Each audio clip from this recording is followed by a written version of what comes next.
अस्सलामुअलैकुम। आज हम स्टार्ट करेंगे केमिकल इक्विलिब्रियम को डिटेल से। लास्ट लेक्चर में हमने देखा था रिवर्सिबल रिएक्शन, क्योंकि केमिकल इक्विलिब्रियम को अंडरस्टैंड करने से पहले हमें ये पता होना चाहिए कि what is reversible reaction. Reversible reaction हमने देखा था और इरिवर्सिबल रिएक्शन हमने स्टडी किए थे। कंप्लीट रिएक्शन, जो कंप्लीट रिएक्शन है इरिवर्सिबल रिएक्शन है जिसमें रिएक्टेंट आपस में रिएक्ट करते हैं और प्रोडक्ट बना के स्टॉप हो जाते हैं। और जो हमारे पास रिवर्सिबल रिएक्शन है जिसमें रिएक्टेंट कन्वर्ट करके प्रोडक्ट जब बनाते हैं तो प्रोडक्ट की कुछ प्रोडक्ट जो है वो फिर दोबारा से रिएक्ट करना स्टार्ट कर देते हैं और वो हमारे पास रिएक्टेंट बनाते हैं, तो वो रिएक्शन स्टॉप नहीं होता। ये हमारे पास रिवर्सिबल रिएक्शन है। तो हमारे पास जो रिवर्सिबल रिएक्शन होते हैं वो क्यों होते हैं, हमारा क्वेश्चन ये है कि रिवर्सिबल रिएक्शन क्यों होते हैं।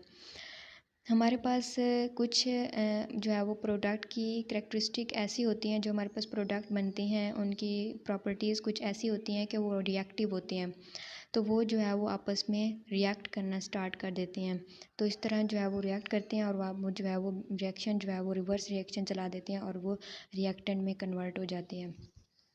तो टुडे हम केमिकल इक्विलिब्रियम को डिटेल से पढ़ेंगे, इसकी टाइप्स। केमिकल इक्विलिब्रियम का डेफिनेशन है कि जब हमारे पास रेट जो है फॉरवर्ड रिएक्शन का सेम हो जाए रेट ऑफ रिवर्स रिएक्शन के, तो composition of reaction mixture remains constant. तो जब हमारे पास जो फॉरवर्ड रिएक्शन हो रहा होता है जिसमें रिएक्टेंट आपस में रिएक्ट करके प्रोडक्ट बनाते हैं और जो in the same way product आपस में रिएक्ट करके रिएक्टेंट बना रहे होते हैं, इनका रेट आपस में सेम होना चाहिए। तो जब वो रेट सेम हो जाता है और कंसंट्रेशन जो रिएक्टेंट की होती है और प्रोडक्ट की वो सेम होती है, इनकी जो रिएक्टेंट की कंसंट्रेशन 50% हो और प्रोडक्ट की 50% हो, तो उस सिचुएशन को, उस बैलेंस्ड सिचुएशन को हम कहते हैं इक्विलिब्रियम स्टेट के। वो इक्विलिब्रियम स्टेट पे है। इक्विलिब्रियम नाम ही बैलेंस्ड स्टेट का होता है। तो वो रेट कब हमारे पास इक्वल होते हैं, जब हमारे पास जो रिएक्टेंट कन्वर्ट करके प्रोडक्ट बना देते हैं और in the same way product फिर आपस में रिएक्ट करके रिएक्टेंट बना रहे हैं, तो एक ना रिएक्टेंट की मिकदार कम होती है और ना प्रोडक्ट की मिकदार कम होती है। तो वो जो है वो दोनों रिएक्शन एक ही टाइम में अपोजिट डायरेक्शन में चल रहे होते हैं, तो उनका रेट जब सेम हो जाता है तो उस स्टेट को हम केमिकल इक्विलिब्रियम की स्टेट कहते हैं। इसकी दो टाइप्स हैं, स्टैटिक इक्विलिब्रियम और डायनामिक इक्विलिब्रियम।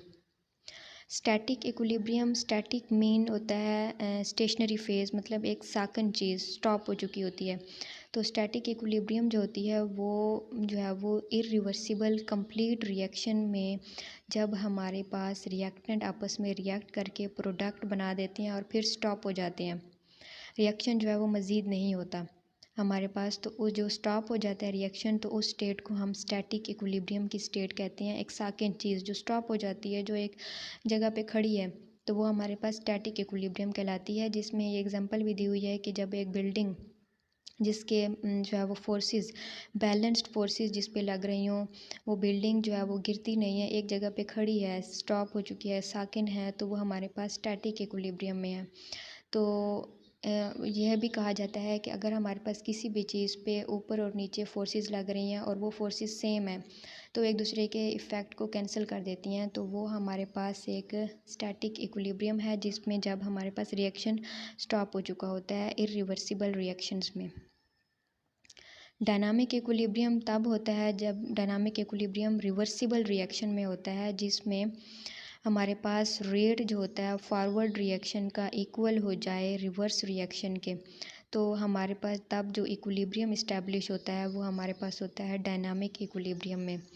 तो जब हमारे पास रेट फॉरवर्ड रिएक्शन का रेट इक्वल हो जाता है रिवर्स रिएक्शन के और रिएक्टेंट की कंसंट्रेशन और प्रोडक्ट की कंसंट्रेशन, इनके दोनों की मिकदार सेम हो जाती है, तो बज़ाहिर हमें तो यूँ लगता है कि रिएक्शन स्टॉप हो चुका होता है, लेकिन वो स्टॉप नहीं होता, कंटिन्यू होता है रिएक्शन। इसमें रिएक्टेंट कन्वर्ट कर रहे होते हैं प्रोडक्ट में और in the same way product जो है वो आपस में रिएक्ट करके रिएक्टेंट बना रहे होते हैं। तो इस तरह ना रिएक्टेंट की मिकदार कम होती है क्योंकि प्रोडक्ट रिएक्टेंट बना रहे होते हैं, और ना प्रोडक्ट की मिकदार कम होती है क्योंकि रिएक्टेंट प्रोडक्ट बना रहे होते हैं। तो इनकी जो है वो रेशियो आपस में सेम होती है। तो वो हमारे पास जो इस स्टेट को हम डायनामिक इक्विलिब्रियम की स्टेट कहते हैं, क्योंकि रिएक्शन स्टॉप नहीं होता, वो दोनों रिएक्शन इसमें जो है वो चल रहे होते हैं। ग्राफिकल रिप्रेजेंटेशन हम देखेंगे कि जो फॉरवर्ड रेट होता है रिएक्शन का, वो पहले तो हम ऊपर जो उसकी लाइन आ रही है वो पहले तो फास्ट होता है, फिर वो स्लोली स्लोली आहिस्ता से जो है ना वो डिक्रीज़ हो रहा है। और जो रिवर्स रिएक्शन है वो ज़ीरो से स्टार्ट हो रहा है, वो बहुत ही नेग्लिजिबल रेट होता है, स्लो होता है, तो आहिस्ता से फास्ट हो रहा है। तो वो एक पॉइंट ऐसा आता है जिसमें फॉरवर्ड रिएक्शन और रिवर्स रिएक्शन वो इक्वल हो जाते हैं, इनका रेट बराबर हो जाता है। तो वो पॉइंट यहाँ पे दिखाया गया है कि एट इक्विलिब्रियम स्टेट होती है वो, जहाँ पे rate of forward reaction and reverse reaction वो इक्वल हो जाए, तो ये स्टेट हमारे पास क्या कहलाती है, इक्विलिब्रियम की स्टेट कहलाती है। जैसा कि हमने लास्ट टाइम पढ़ा था लेक्चर में कि हाइड्रोजन जब रिएक्ट करता है आयोडीन के साथ, तो हमारे पास हाइड्रोजन आयोडाइड बना रहा है। तो पहले फर्स्ट हम जब एक बीकर में डालते हैं हाइड्रोजन एंड आयोडीन रिएक्टेंट, तो पहले हमारे पास अभी प्रोडक्ट नहीं बना, तो अभी हाइड्रोजन आयोडीन की कंसंट्रेशन ज़्यादा है। तो अब हमारे पास इनकी कंसंट्रेशन ज़्यादा है, तो ये जो है ना आपस में रिएक्ट करना स्टार्ट कर देंगे कि जल्दी से प्रोडक्ट बना लेंगे। तो अब इनका फर्स्ट जो है वो, जब हमारे पास रिएक्टेंट का रेट ज़्यादा है, ये आपस में रिएक्ट कर रहे हैं, तो अब हमारे पास जो फॉरवर्ड जो रिएक्शन है इसमें इसका रेट ये इसकी रफ़्तार जो है वो तेज़ होगी, ये फास्ट होगा पहले, क्योंकि रिएक्टेंट की कंसंट्रेशन यहाँ पे ज़्यादा है, प्रोडक्ट अभी आहिस्ता से बन रहे हैं। तो जो अभी प्रोडक्ट जब आहिस्ता से वो बन रहे होते हैं, तो जब प्रोडक्ट ज़्यादा बन जाते हैं 80% तक बन जाते हैं, तो तब हमारे पास जो रिवर्स रिएक्शन का रेट है वो बढ़ना स्टार्ट हो जाता है। पहले तो स्लो होता है क्योंकि प्रोडक्ट अभी बन रहे होते हैं, वो थोड़े होते हैं, आहिस्ता होता है रेट रिवर्स रिएक्शन का। तो आहिस्ता आहिस्ता जब प्रोडक्ट बनना स्टार्ट हो जाते हैं, 80% तक पहुँचते हैं, तो हमारे पास जो रिवर्स रिएक्शन का रेट है वो पहले स्लो होता है, फिर फास्ट हो जाता है। और जो फॉरवर्ड रिएक्शन का रेट है वो हमारे पास पहले फास्ट होता है, क्योंकि जहाँ पे हाइड्रोजन एंड आयोडीन की कंसंट्रेशन ज़्यादा है और हाइड्रोजन आयोडाइड की कम है। और जो रिवर्स रिएक्शन में हमारे पास हाइड्रोजन आयोडाइड अभी बन रहा होता है, उस वक्त इसकी कंसंट्रेशन कम होती है, तो रेट पहले कम होता है, स्लो होता है रिवर्स रिएक्शन का। तो जब ये हाइड्रोजन आयोडाइड 80% बन जाता है, तो इसकी कंसंट्रेशन ज़्यादा हो जाती है, तो ये आपस में रिएक्ट करके जब रिएक्टेंट बनाता है, तो पहले इसकी कंसंट्रेशन कम होती है तो स्लो रेट होता है, जब इसकी ज़्यादा हो जाती है तो फास्ट रेट हो जाता है। इसी तरह फॉरवर्ड रिएक्शन का रेट पहले फास्ट होता है, फिर स्लो हो जाता है, और रिवर्स रिएक्शन का रेट पहले स्लो होता है और फिर फास्ट होता है, और फिर एक ऐसा पॉइंट आता है जिनमें दोनों के रेट इक्वल हो जाते हैं। उस पॉइंट को हम कहते हैं डायनामिक इक्विलिब्रियम स्टेट। डिफरेंस हमारे पास क्या है फॉरवर्ड रिएक्शन का और रिवर्स रिएक्शन का। जो फॉरवर्ड रिएक्शन है इसमें रिएक्टेंट आपस में रिएक्ट करके प्रोडक्ट बनाते हैं, और जो रिवर्स रिएक्शन है इसमें प्रोडक्ट आपस में रिएक्ट करके रिएक्टेंट बनाते हैं। और फॉरवर्ड रिएक्शन ज़ाहिर सी बात है वो चलता है लेफ़्ट टू राइट, और रिवर्स रिएक्शन जो होता है वो जो है अपोजिट डायरेक्शन में राइट टू लेफ़्ट चलता है। और इनिशियल स्टेज में जो फॉरवर्ड रिएक्शन होता है वो अब अभी मैंने एक्सप्लेन किया है, जो इनिशियल स्टेज में तो रिएक्टेंट की मिकदार ज़्यादा होती है, तो इस वजह से जो फॉरवर्ड रिएक्शन होता है वो इनिशियल स्टेज में फास्ट होता है। जब वो आहिस्ता आहिस्ता से जो रिएक्टेंट आपस में रिएक्ट करके प्रोडक्ट बना रहे होते हैं, जब प्रोडक्ट की कंसंट्रेशन ज़्यादा हो जाती है, तो इनका जो फॉरवर्ड रिएक्शन है स्लोज डाउन हो जाता है, ग्रेजुअली वो स्लो डाउन हो जाता है, पहले फास्ट होता है फिर स्लो हो जाता है। जो रिवर्स रिएक्शन होता है जिसमें प्रोडक्ट आपस में रिएक्ट करके रिएक्टेंट बना रहे होते हैं, तो पहले प्रोडक्ट की मिकदार अभी कम होती है क्योंकि अभी बन रहे होते हैं प्रोडक्ट। जब वो 80% प्रोडक्ट बन जाती है, तब वो आपस में रिएक्ट करते हैं और फास्ट रेट हो जाता है, और वो हमारे पास उनका रेट बढ़ जाता है। तो जब हमारे पास प्रोडक्ट बन रहे होते हैं तो आपस में आहिस्ता से उनका रेट स्लो होता है, तो आहिस्ता से रिएक्ट करके वो स्टार्ट कर देते हैं बनाना, रिवर्स रिएक्शन स्टार्ट हो जाता है, लेकिन वो होता है स्लो रेट होता है। लेकिन जब प्रोडक्ट की कंसंट्रेशन बढ़ जाती है तो वो रेट आहिस्ता से फास्ट होता जाता है, तो इट्स स्पीड अप ग्रेजुअली। तो ये हमारे पास जो फारवर्ड रिएक्शन होता है वो पहले फास्ट होता है और वो स्लो डाउन होता है, ग्रेजुअली स्लो डाउन हो जाता है क्योंकि रिएक्टेंट की मिकदार कम हो जाती है। जो रिवर्स रिएक्शन है वो पहले स्लो होता है क्योंकि प्रोडक्ट अभी बन रहे होते हैं, उनकी मिकदार कम होती है। तो जब वो तो एस्ता से जो है वो जो इनकी मिकदार जब ज़्यादा होती है तो उसका रेट जो है वो बढ़ जाता है, फास्ट हो जाते हैं। करैक्टरिस्टिक एंड डायनामिक इक्विलिब्रियम की करैक्टरिस्टिक ये हैं कि ये इसकी सबसे ये चीज़ है कि हमने लास्ट लेक्चर में भी पढ़ा था कि क्लोज्ड सिस्टम में हमारे पास रिवर्सिबल रिएक्शन होते हैं, क्योंकि लास्ट टाइम जब हमारे पास कैल्शियम कार्बोनेट की डिकम्पोजिशन होती है तो calcium oxide and carbon dioxide gas बनते हैं, लेकिन जब वो ओपन सिस्टम था तो कार्बन डाइऑक्साइड निकल जाता है तो वो आपस में रिएक्ट नहीं करते थे। तो जब हमने क्लोज्ड सिस्टम में रखा, जब कैल्शियम कार्बोनेट डिकम्पोज होकर calcium oxide and carbon dioxide बना रहा है क्लोज्ड सिस्टम में, तो कार्बन डाइऑक्साइड लीव नहीं करती, तो वो कार्बन डाइऑक्साइड दोबारा से कैल्शियम ऑक्साइड के साथ रिएक्ट करके जो है वो रिएक्टेंट बनाते हैं कैल्शियम कार्बोनेट।